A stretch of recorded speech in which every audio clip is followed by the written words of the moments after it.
It never stops, it never stops. It just keeps going, just keeps going.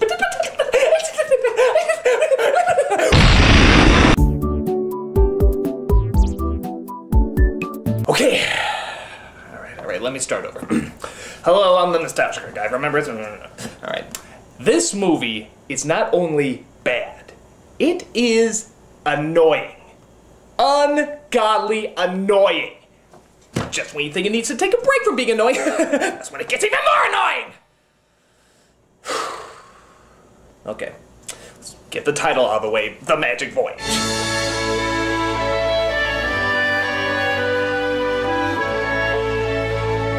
Wait till you hear this. This is a children's story about Christopher Columbus as told by German filmmakers. Yeah, that's right, German filmmakers. That's the equivalent of American filmmakers making a children's film about Russian history.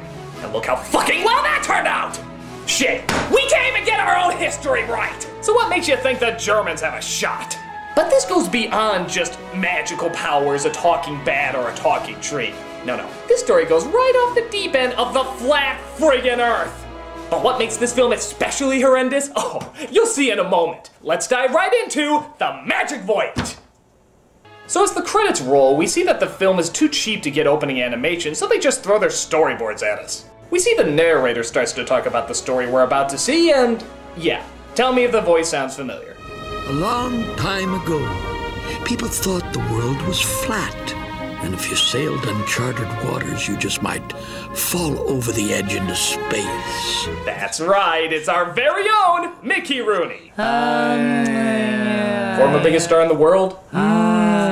Started with Elizabeth Taylor, the other former biggest star in the world. I don't really. The narrator of Care Bears. Yeah. Watch a black and white movie sometime. Actually, it is eerie how exactly the same his performance is from both these kids' movies. Listen.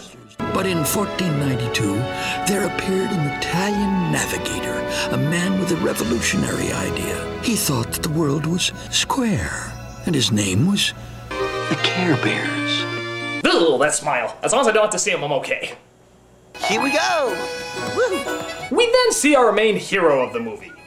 Yeah, I bet you thought it was gonna be Christopher Columbus, didn't you? He does only take up 2/3 of the fucking poster. But nope, it's a little woodworm named Pico, played by not former biggest star in the world, Corey Feldman.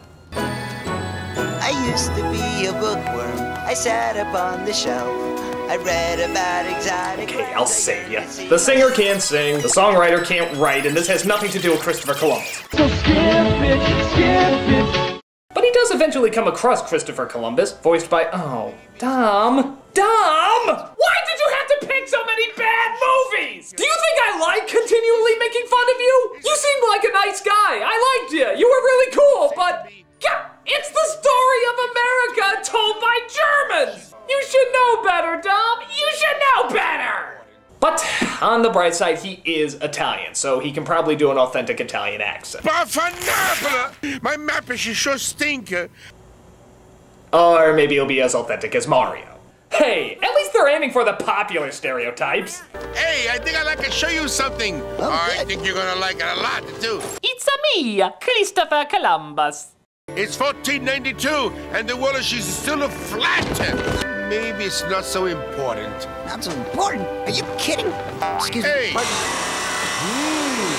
Whoa. Maybe the world is she's around? Of course it's round, blockhead. What do you think? No disrespect to insects, but how the fuck does a woodworm know the world is round? I mean, seriously, where did that come from? Are woodworms just the smartest creatures on the planet? I'm at the thinking the world is flat. No, it's not. It's round. Well, I'm at the thinking that Christianity is the true religion. No, it isn't. It's Rastafarian. No. Yes. Well, I'm at the thinking that we're totally alone in space. No, we're not. There's the Blardonians. Once the Blardonian government gets enough money to fund their space program, they'll come to Earth and enslave us all. Oh, wow. Well, I'm at the thinking this movie's gonna be a big hit. Have a drink. So, have you noticed the main problem with this movie? I mean, outside of the horrible characters, voice acting, story, and animation? It's a little hard to get through in edited clips, but let's see if you can figure it out in this clip. Excuse me. Do you mind? I suppose you're wondering what I got here. You know, I couldn't really care less. No? How about this one? My brand new theory, which will make you great beyond your wildest dreams. That's so. Oh, yes. And what makes you think I'm not already great beyond my wildest dreams? No, you... Still not getting it? Let's try one more. Are you going away? But you only just got here. No. Yes, I found a new route to the... It never shuts up. There is always talking, always loud music, always something knocking in your ears. The whole movie is like this. There is never a silent moment where the film can just breathe or take a break. It is nothing but noise. What a lovely symbolic... Noise. Noise. If there's one thing I can't stand, it's all the noise. Noise. It's like it's afraid if it stops being loud and bouncy, it's going to lose the children's attention. And that's not a good thing. Children need slow moments, they need pauses. It teaches them patience and the appreciation of atmosphere. This is just waving your keys in front of their dumb little faces for an hour and a half.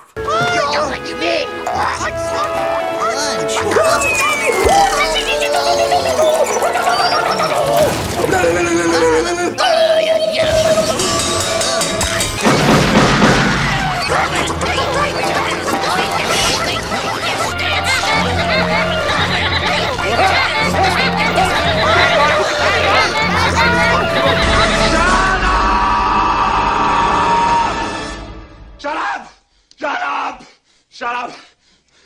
Thank you, Arnold. So, let's try to continue this review despite all the noise. Shut up! Thank you.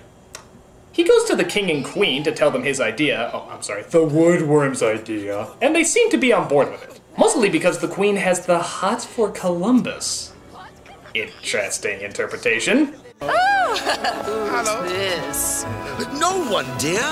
Just another genius. What? I don't believe you. He's much too handsome. Mwah! Oh, and apparently he's a mind reader too, because he knew exactly what she was gonna say there. What a disgusting display. But don't let it get to you, sire. By the way, you see this guy in the back here who looks like a mix between Fagin and Jafar? The shady fella always telling the king not to trust Columbus? Yeah. He never shows up again. Not once in the rest of the movie. He was, how do you say, twist of the animation. Whoa! Hey, these are pretty cool. So Pico goes into one of the other rooms and finds a firefly named Marilyn, Princess of the Moon Sprites. Again, we never see the king or queen, so we'll just assume she's a responsibility-ducking whore. I was in the land of blue twilight, where the nectar is always sweet, happy and free. And then, from a land far away, an insect army. When their evil lord saw me. At last, princess, the secret of your magic light will be mine. Yeah, remember this from the history books? Magic light, insect armies, lord swarm. Maybe this is the history of how the Smurfs discovered America, but can we hear the damn story about Christopher Columbus? If the Swan Lord comes back. Nah, I'm not scared of nobody. You're so... Come on. Oh. So Pico tries to get her out of the chandelier, which seems like a pretty lame prison as she could fly at any point. But some other bugs see her and try to stop her from escaping. Wait, give her back. Wow, laziest fight scene ever. They're just holding her and he starts laughing. Call James Cameron, we have a contender for best action scene. It's the Swarm Lord. Quick, come on, run. The Quick. princess is mine. You will be my prisoner. Marilyn. In my kingdom in the west.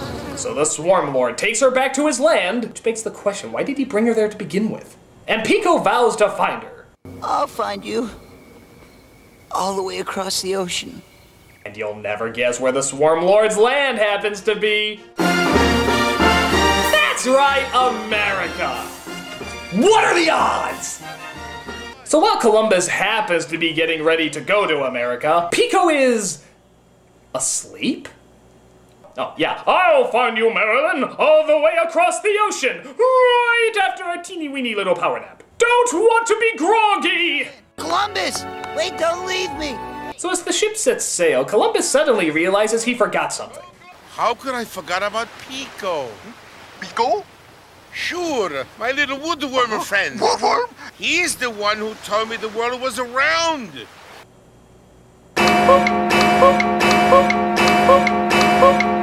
But Pico manages to get a ride on a bird and ends up climbing aboard. I thought that maybe you got left behind. Well, I met this beautiful girl, sir. I really like her a lot, but she was taken away by the evil Swarmwood to his kingdom in the west. But we go to the west to get to the east, so we can look for your love, my little one. I love how so accepting he is that there's just a swarm lord that kidnaps a princess and they're gonna go find him now. But hey, if I was talking to a woodworm with the voice of Donatello from the Teenage Mutant fucking Ninja Turtles, I guess I believe anything too. Well, what's he doing? He's talking to his little worm. Good night, everybody.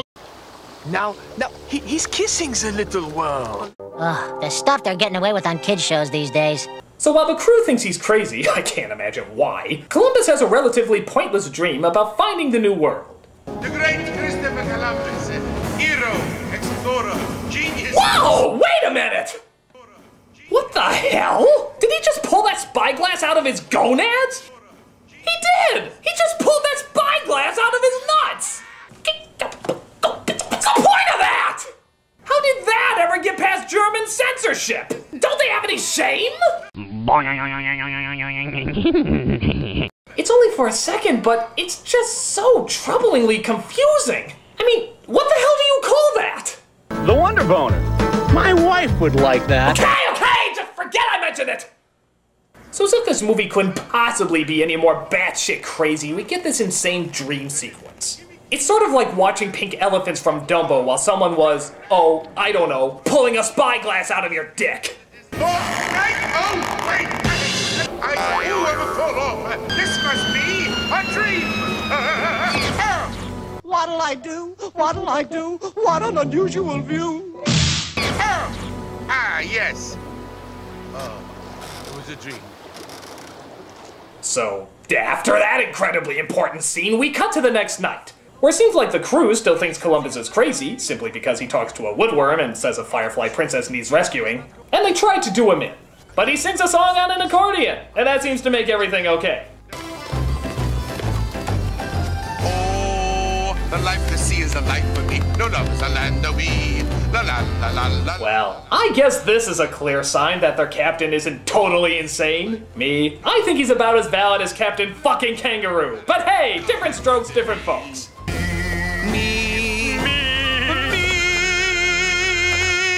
So because we see how much depth and texture the last dream sequence gave, they give one to Pico as well. And is it me, or is most of the dubbing in this movie very similar to a Popeye cartoon? Oh, it's Marilyn! How nice of you to visit me in a dream. This is great. Orbiting above the earth with the girl of my dreams. Yeah, just gonna be picking me some flowers, going in the flowers and picking the petals here, and you know, the pretty lady, and let's go. I really like dreaming because I can fly. Oh. Well, maybe I can't fly. My hand. You know, it's not even really dialogue anymore. It's just naming things that they see. Fly? Hi! Don't be Oh my gosh! Whoa! I love kisses! Whoa, space! Oh, trees! Oh, box office sodomy! Oh, I'm learning so much about my character through this. Oh. I'm a tool. But once again, the crew gets fed up with waiting for dry land, and they try to hang it. I'm going to give each and every one of you a raise! Ah! I'm on my way! Here's some more kid-friendly imagery, folks. We got characters being hanged and penis-friendly spyglasses. You know, for kids! Wouldn't you know it, they just happened to hit dry land while Columbus was hanging. So it seems they finally reached America and... what the hell?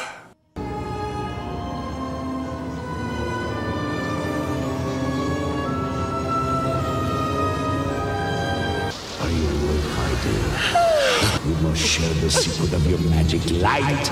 Of course! We all remember discovered the giant Aztec temple in America that was run by the Swarm Lord who kidnapped the Princess of Blue Twilight so he can figure out the power of her magic light? It's just common knowledge! Shoot me! Fucking shoot me! So they meet up with the talking beaver. Okay! Who shows them the way to the temple. Columbus wants to go there so he can bring back gold and diamonds to his queen. But I don't know if that temple has any gold or diamonds. No! The diamonds are here! So it turns out Marilyn is in the temple on top of a large honeycomb. I guess we've never seen any bees in this swarm. And they try to defeat the bad guy and rescue her. And now, Mr. Puppet, will you get the gold? Okay. I get to the gold, yes, sir. Wow! I can't even touch that scene. If you had a hand puppet, it caught fire, what would you say? Come on, Marilyn, we're out of here. Okay. Yeah, what about a fool? Hey, come on. Why didn't she go with him at first? He said come on, and she just sort of stood there. What, was she too busy giggling? Time is of the essence, bitch! Come on, lady, this place is gonna blow!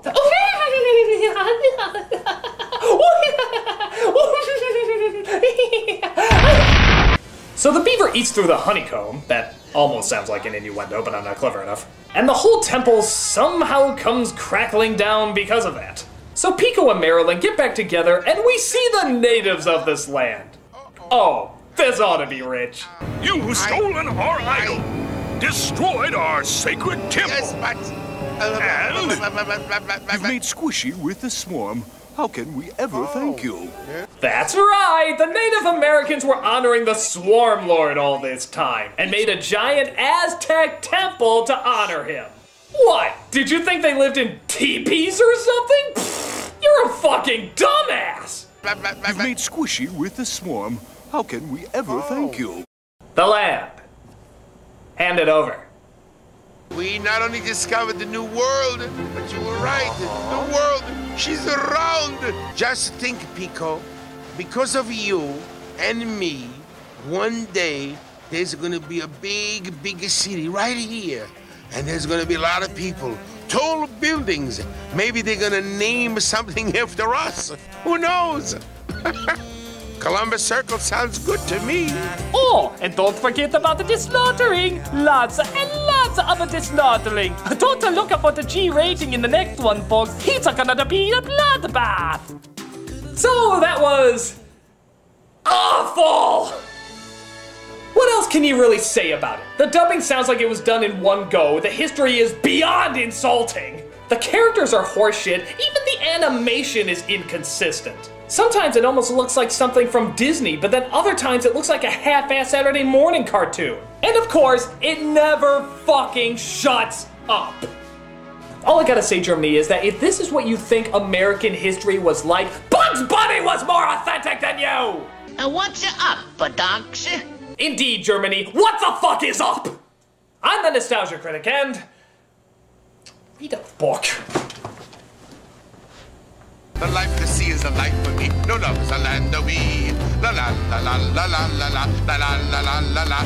Oh, the life of the sea is the life for me. No love is a land of we. We love it despite it, delighted to fight it. What other life could there be? He's right.